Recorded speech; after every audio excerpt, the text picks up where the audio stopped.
PCR क्या है? PCR जिसे हम बोलते हैं पॉलीमरेज चेन रिएक्शन, और या हम इसको पीसीआर भी बोलते हैं। ये एक ऐसी टेक्निक है जो कि यूज़ होती है एक छोटे से डीएनए या आरएनए के पीस को लेकर उसकी मल्टीपल, उसकी सेम जो है वो कॉपीज बनाना, सेवरल कॉपीज बनाना। वो टेक्निक जो यूज़ की जाती है सेवरल कॉपीज ऑफ डीएनए बनाने के लिए या आरएनए की सेवरल कॉपीज बनाने के लिए, एक छोटा सा सेगमेंट आरएनए या डीएनए का लेके जो उसकी सेवरल कॉपीज बनाई जाती हैं, उस टेक्निक का नाम जो है वो है पीसीआर, जिसे हम बोलते हैं पॉलीमरेज चेन रिएक्शन। तो पीसीआर क्या है? In simple words, polymerase chain reaction और PCR is a technique that is used to make several copies of small segment of DNA और RNA। यानी कि हम मशीन के अंदर या वो मशीन जिसमें हम पीसीआर परफॉर्म करते हैं उसके अंदर हम एक छोटा सा पीस डालेंगे डीएनए का, और फिर इस टेक्निक और इस प्रोसेस से क्या हमें मिलेगा, इस प्रोसेस के एंड पे हमें सेवरल कॉपीज ऑफ डीएनए मिलेंगी। तो वो क्यों ज़रूरी होता है वो हम आगे पढ़ेंगे कि हमें पीसीआर क्यों परफॉर्म करना पड़ता है। अब अगर आपने पीसीआर को समझना है तो सबसे ज़्यादा ज़रूरी है आप इसके नाम पे गौर करें कि आप देखें इसका नाम ही इसको एक्सप्लेन कर रहा है कि पॉलीमरेज चेन रिएक्शन। अब देखें पीसीआर जो है वो दो लफ्ज़ों से बना हुआ है, पॉलीमरेज और फिर दूसरा इसका पार्ट जो है वो है चेन रिएक्शन। अब पॉलीमरेज क्या है? पॉलीमरेज, अब आपके नाम के एंड पे देखें इसका आता है ASE। मैंने आपको एक दफ़ा शायद पहले किसी लेक्चर में बताया था, जिस वर्ड के एंड पे ASE आ रहा हो तो इसका मतलब है कि वो चीज़ जो है वो एंजाइम है।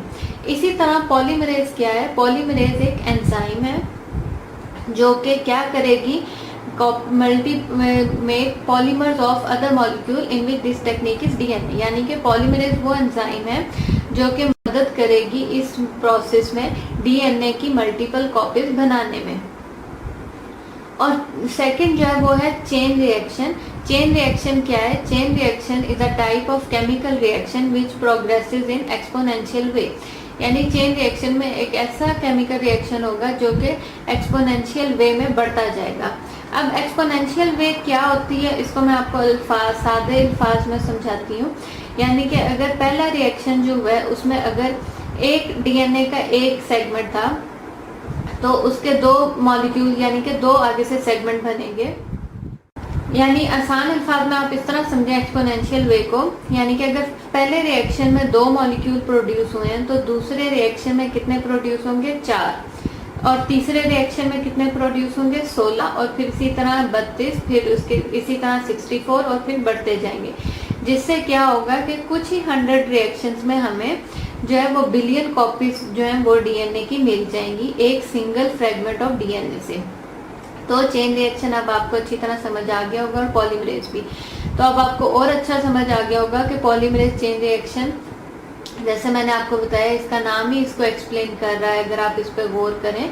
तो पॉलीमरेज चेन रिएक्शन क्या है? Polymerase chain reaction is a technique used to make several copies of small segment of DNA और आरएनए।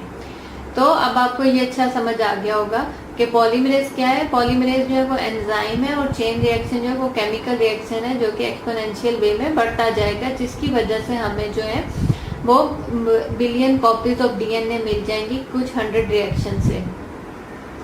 अब हमें क्यों चाहिए होती है इतनी कॉपीज, यानी कि यूज ऑफ पीसीआर। अब हमें क्यों ज़रूरत पड़ती है कि डीएनए की हम इतनी ज़्यादा कॉपीज बनाएं? वो अब हमें इसलिए ज़रूरत पड़ती है, फर्स्ट यानी कि कोई भी इन्फेक्शन, डायग्नोजिंग इन्फेक्शन और एंड इन्फेक्शियस डिजीज, किसी भी डिजीज या इन्फेक्शन को डायग्नोज करने के लिए हमें बहुत ज़्यादा कॉपीज ऑफ डीएनए चाहिए होती है। क्योंकि अगर हम कोई भी सैंपल पेशेंट से लेते हैं तो उस सैंपल के अंदर जो है वो इतनी कॉपीज मौजूद नहीं होंगी, तो जो कि आगे हम आगे फर्दर उस डिजीज़ को डायग्नोज, उसकी स्टडी करने के लिए हमें ज़्यादा कॉपीज ऑफ डीएनए चाहिए होती है। इस वजह से उस सैंपल की मदद से हम क्या करेंगे, हम बहुत ज़्यादा कॉपीज ऑफ डीएनए प्रोड्यूस करेंगे, और फिर उसके बाद आप इजी वे में उसको उस डीएनए की मदद, उस मल्टीपल कॉपीज ऑफ डीएनए की मदद से आप क्या करेंगे, इजी वे में आप अपनी डिजीज़ को डायग्नोज कर सकते हैं।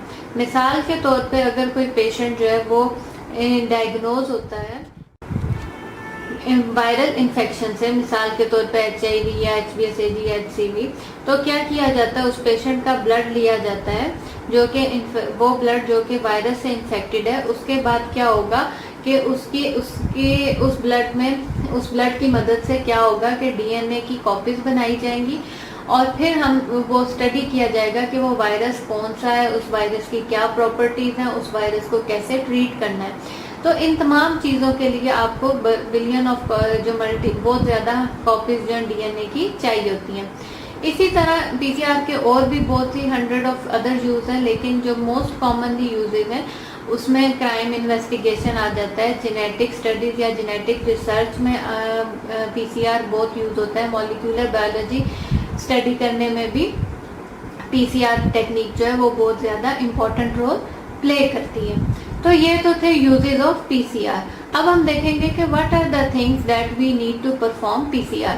ये कौन सी चीज़ें ज़रूरी हैं PCR को परफॉर्म करने में, क्योंकि जब आप नेक्स्ट पार्ट 2 में देखेंगे प्रोसेस ऑफ PCR, तो आपको ये चीज़ें जब आपने पहले पढ़ी होंगी तो आपको प्रोसेस जो है वो और अच्छी तरह समझ आ जाएगा।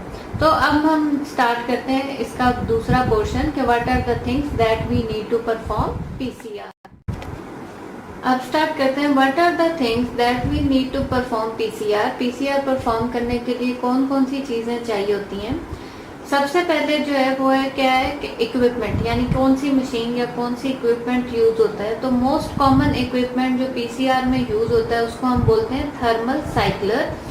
थर्मल साइक्लर ज्यादा बोला जाता है या फिर इसको PCR मशीन भी बोला जाता है।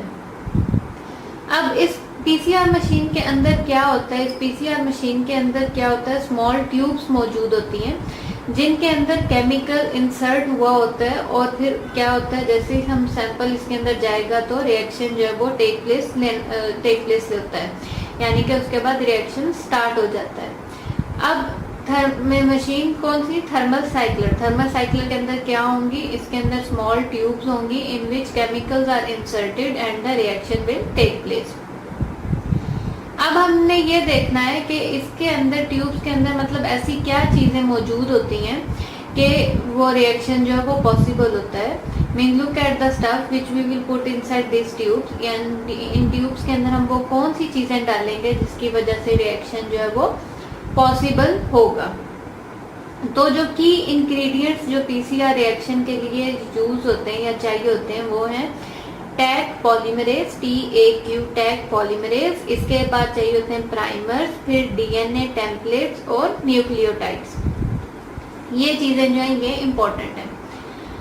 अब आपको समझ आ रही होगी अभी तक मैंने क्या क्या डिस्कस किया, कौन कौन सी चीजें जरूरी है PCR परफॉर्म करने के लिए। इक्विपमेंट थर्मल साइक्लर, जो मोस्ट कॉमनली इक्विपमेंट ये यूज होता है जिसे हम थर्मल साइक्लर भी बोलते हैं या फिर हम PCR मशीन बोलते हैं। और की इंग्रेडिएंट्स, वो कौन से इंग्रेडिएंट्स जो कि केमिकल रिएक्शन के लिए ज़रूरी हैं या PCR रिएक्शन के लिए ज़रूरी हैं, या वो चीज़ें जो होंगी तो ही रिएक्शन टेक प्लेस रहेगा, वो हैं Taq polymerase, primer, DNA template and nucleotide. अब मैं आपके साथ हर एक की थोड़ी थोड़ी सी समरी में और इजी वे में एक्सप्लेन करूंगी। तो ये चीज़ें जब आप देखेंगे आपको समझ आ जाएंगी कि कौन सी चीज़ें चाहिए होती हैं। तो जो पार्ट 2 में आपके साथ जो बहुत ही जल्द डिस्कस करूंगी प्रोसेस या स्टेप ऑफ PCR, तो उसमें जब ये वर्ड्स या ये टर्म्स यूज होंगी तो आपको और अच्छा समझ में आ जाएगा। अब सबसे पहले जो है वो है टैग पॉलीमरेज। टैग पॉलीमरेज क्या है? DNA polymerase typically used in PCR, यानी कि DNA पॉलीमरेज यानी कि जो एंजाइम है DNA पॉलीमरेज, ये क्या है एंजाइम है, ये जो यूज होती है PCR में इसको हम बोलते हैं टैग पॉलीमरेज। यानी Taq polymerase actually DNA polymerase enzyme ही है। अब ये टैग पॉलीमरेज हमें कहाँ से मिलती है, ये एंजाइम कैसे आइसोलेट की गई? तो ये एंजाइम जो है ये एंजाइम आइसोलेट की गई फ्रॉम हीट टॉलरेंट बैक्टीरिया, यानी कि वो बैक्टीरिया जो कि बहुत ज्यादा हाई टेम्परेचर पे भी एक्टिव रहेगा, उस बैक्टीरिया से ये जो है आइसोलेट की गई टैग पॉलीमरेज एंजाइम। और उस बैक्टीरिया का नाम क्या है? Thermus aquaticus. ये बैक्टीरिया जो है ये ज़्यादातर हॉट स्प्रिंग्स में ग्रोथ करता है और इसके अंदर जो एंजाइम ये मौजूद है डीएनए पॉलीमरेज, ये बहुत ज़्यादा हीट स्टेबल होती है, तकरीबन 70 डिग्री सेंटीग्रेड पे भी ये एक्टिव होती है। तो पीसीआर को ऐसी ही डीएनए पॉलीमरेज एंजाइम चाहिए थी, यानी कि पीसीआर के लिए ऐसी एंजाइम चाहिए जो कि बहुत ज़्यादा हाई टेम्परेचर पे भी जो है वो स्टेबल रहे। तो हीट स्टेबिलिटी जो है वो आइडियल थी इस एंजाइम की पीसीआर परफॉर्म करने के लिए। तो टैग पॉलीमरेज कहाँ से मिली? थर्मस एक्वेटिकस बैक्टीरिया से आइसोलेट की जाती है। तो पीसीआर को ये क्यों चाहिए होती है? पीसीआर को डीएनए पॉलीमरेज एंजाइम इसलिए चाहिए होती है ताकि वो न्यू स्ट्रैंड्स ऑफ डीएनए बना सके उस सेगमेंट से जो कि ऑलरेडी मौजूद है, या स्मॉल सेगमेंट हो, या जिसे हम टेम्पलेट भी बोलते हैं, एग्जिस्टिंग स्ट्रैंड एज टेम्पलेट, या फिर स्मॉल सेगमेंट के से जो न्यू स्ट्रैंड्स बनाने होते हैं उसके लिए डीएनए पॉलीमरेज एंजाइम चाहिए होती है। और डीएनए पॉलीमरेज एंजाइम जो कि पीसीआर में यूज हो रही है वो टिपिकली उसको क्या कहलाते हैं? वो कहलाती है टैग पॉलीमरेज। तो ये is a type of DNA, हम ये भी बोल सकते हैं कि tag polymerase is a type of DNA polymerase and like DNA replication in any organism, PCR require DNA polymerase enzyme that makes new strands of DNA by using existing strand as templates। तो ये तो था tag polymerase. Next आता है primer. अब जो second most important thing PCR perform करने के लिए यूज होती है वो है प्राइमर्स।